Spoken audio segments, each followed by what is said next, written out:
Say goodbye to dry, crumbly cookies. If you're chasing after that bakery-style, soft, chewy, perfectly bendy cookie, this is the recipe for you. Get ready for the best peanut butter cookies you've ever had. Let's get started. In a medium-sized bowl, we'll be combining our dry ingredients. We're using a special blend of bread flour and all-purpose flour. You'll need 3/4 of a cup of each. That's 90 grams each. This is a blend that will lend itself to creating that dense, chewy texture. Bread flour will give us a little more gluten structure. Next, we'll add our leaveners. We have 1 teaspoon of baking soda, that's 5 grams, and a 1/2 teaspoon of baking powder, that's 2.5 grams. And then for flavor, we'll be adding 3/4 of a teaspoon of salt, that's 4.5 grams, and I am using fine sea salt. Give this a good whisk and set it aside. Now grab a large mixing bowl, a balloon whisk, and a spatula. No mixer today. Make sure these are nearby.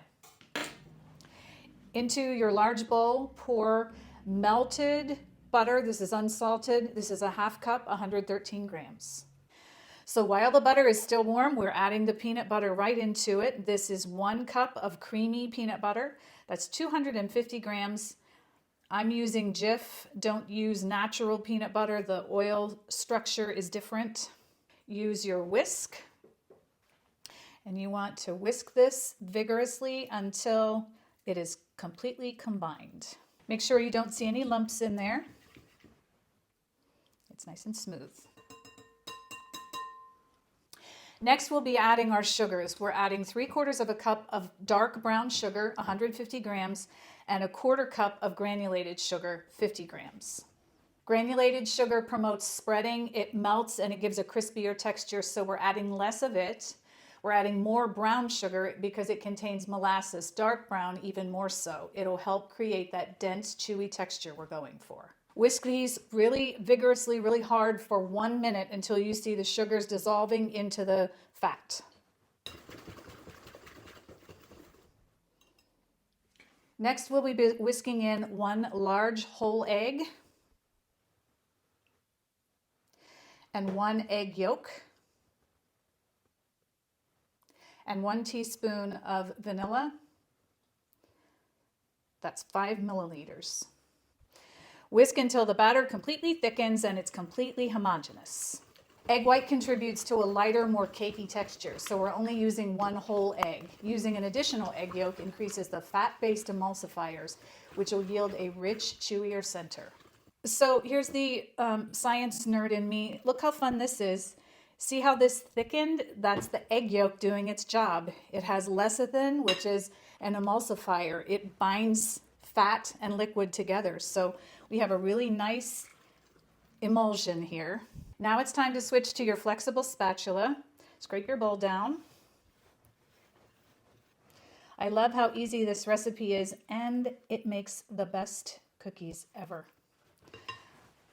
Grab your dry ingredients, pour them in. Gently fold this until you see no more flour. Don't overmix it. Be gentle. Just fold and keep doing this until there's no more flour visible.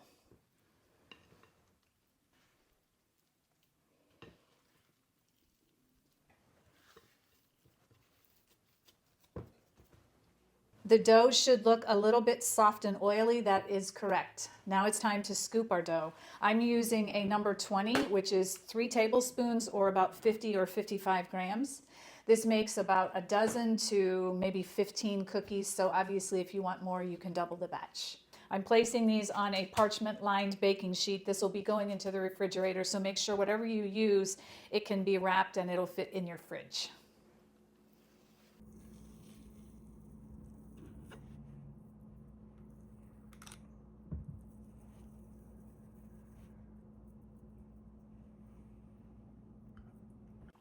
This made 14 balls, and we're going to place them in the refrigerator. You need to tightly wrap them so that they don't dry out or take on any refrigerator odors. Don't skip this step because the flour requires that amount of time to fully hydrate. It'll draw water from the eggs and from the butter. This gives the starches and proteins time to set. It gives the butter and the peanut butter the proper time to chill.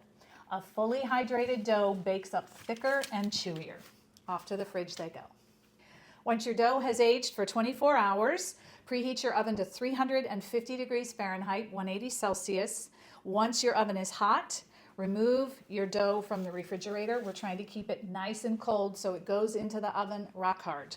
Okay, place them on a parchment-lined baking sheet. Remember, they will spread some, so give them space. I'm doing just 5. My oven is preheated, so we'll get these into the oven.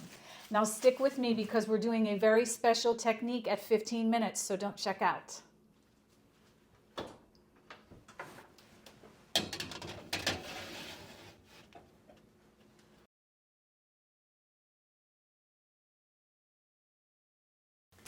This process allows the exterior to begin to set and the center remains cool and begins to puff up. We're forcing the half-baked airy dome to collapse.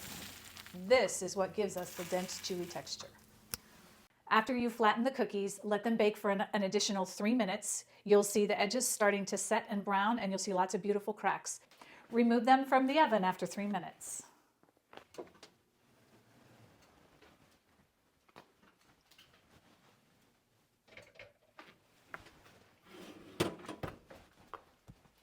Let the cookies remain on the hot baking sheet undisturbed for about 20 minutes where they'll continue to set.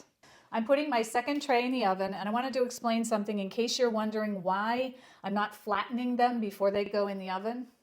If you flatten them before, that causes the cookies to bake at the same rate evenly across from the edge to the center, and it dries out the cookie, and we lose that heavy chew that we're going for.